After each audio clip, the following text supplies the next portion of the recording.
Well, folks, I am on a vacation. I parked the truck for a couple weeks.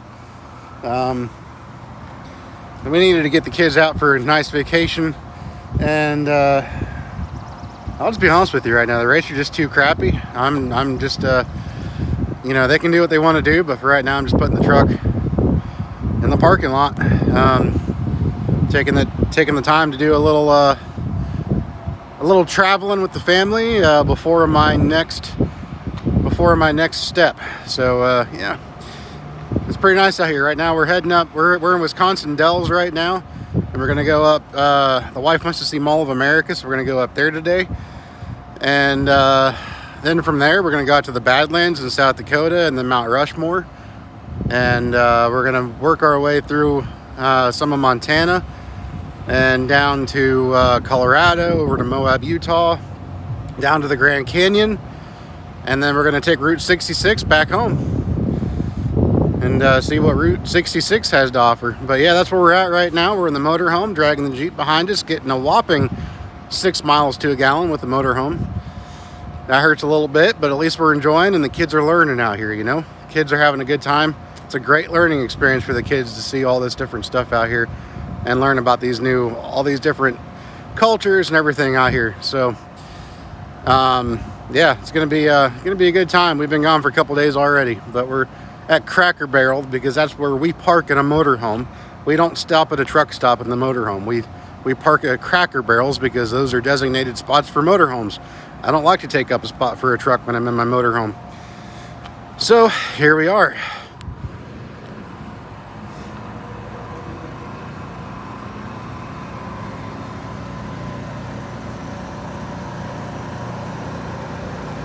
Here's the setup I got too on my, this is how we tow the motorhome.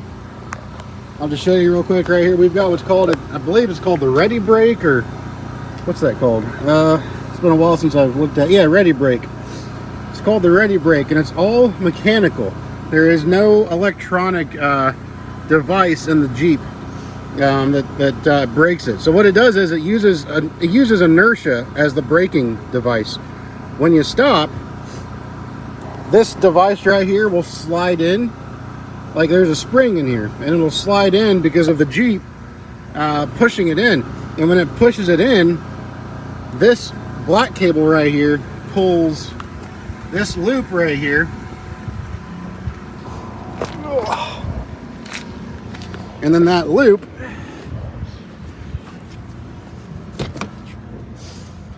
pulls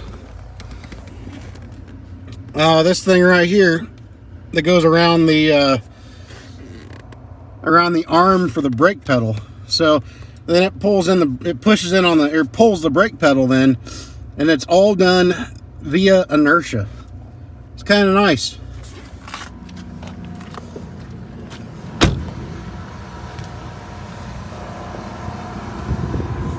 Really easy to set up. Just had to drill some holes in the Jeep, and that was all I had to do. Stick the cables through. And then of course I've just got a real cheap, easy setup on the back for the lights. I didn't really want to tap into the Jeep for the lights, so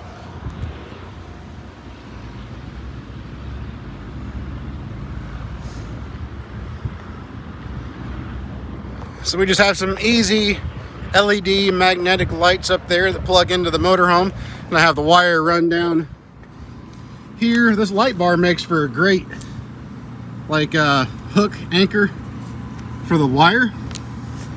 And it comes down through here. And then I got it through my my bumper. Comes down through there. Boom, right there. But yeah.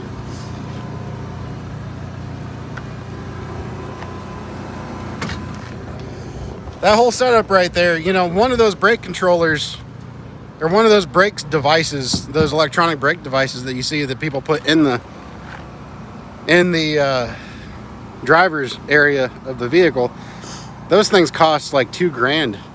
That whole setup right there with the hitch and everything was maybe about $1,000, if that. So maybe a little more than that, maybe about $1,200. But This right here, though, is nice. I bought this hitch specifically for the Jeep. It's a Smittybilt Hitch, which Smittybilt, for anybody in the off-road world, they know, or you know, that Smittybilt specializes in off-road equipment. So they made this hitch specifically for Jeeps that already have D-ring hooks or D-ring mounts on the bumper. So that way you don't have to like drill in and make new anchor points for the hitch. They just mount straight into the D-ring mounts on the bumper, which is very handy. So I bought this. This was about $150 for the hitch. See, got the D-rings right here. Well, this is where the D-rings would go. I've got the D-rings themselves in the back of the Jeep. And then of course I've got the safety chains here. I know it's not really the proper way. They should be crossed, but they're so far apart you can't really cross them. I've got the safety cables. I've got these crossed there. But yeah. And then right there's the ready brake. This is an emergency brake here.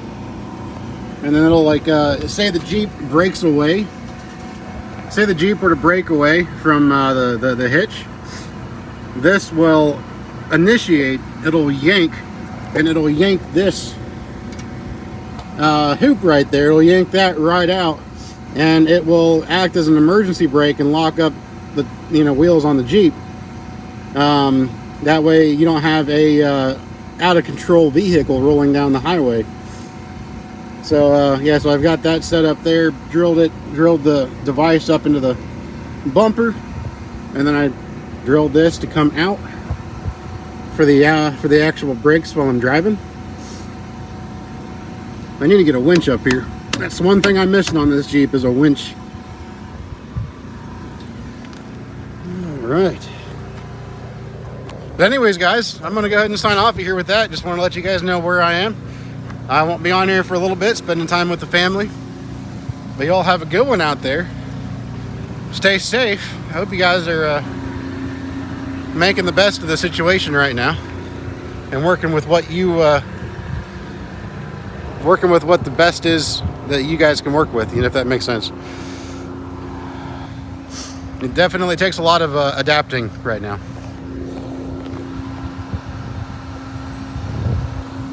Oh yeah, and I forgot to mention this. I needed to get a couple new tires on the motorhome, and one of the tires had a broken belt, and you could feel it driving down the road. So I was actually on my way to a tire shop. And this happened.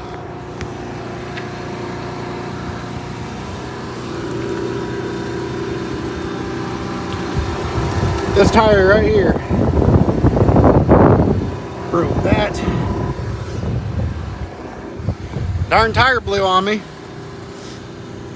on my way to the tire shop. So I had to have a road call to get a new tire put on here, and then I finished the drive to the tire shop to get the other tire put on. So, because it would have been cheaper to do that. It would have been more expensive to have them replace both tires on the road. It cost me almost $600 to replace that one tire as a road call. And the tire itself is only about $200. So, do the math. And I got a feeling they would have marked it up a lot more if they did the other side. I don't think I would have got the tire for $200. Or at least, it would have been an additional fee for the fact they were on the side of the road doing it. You know what I mean? So, yeah. Anyways, that's what's going on, guys. We'll see y'all later.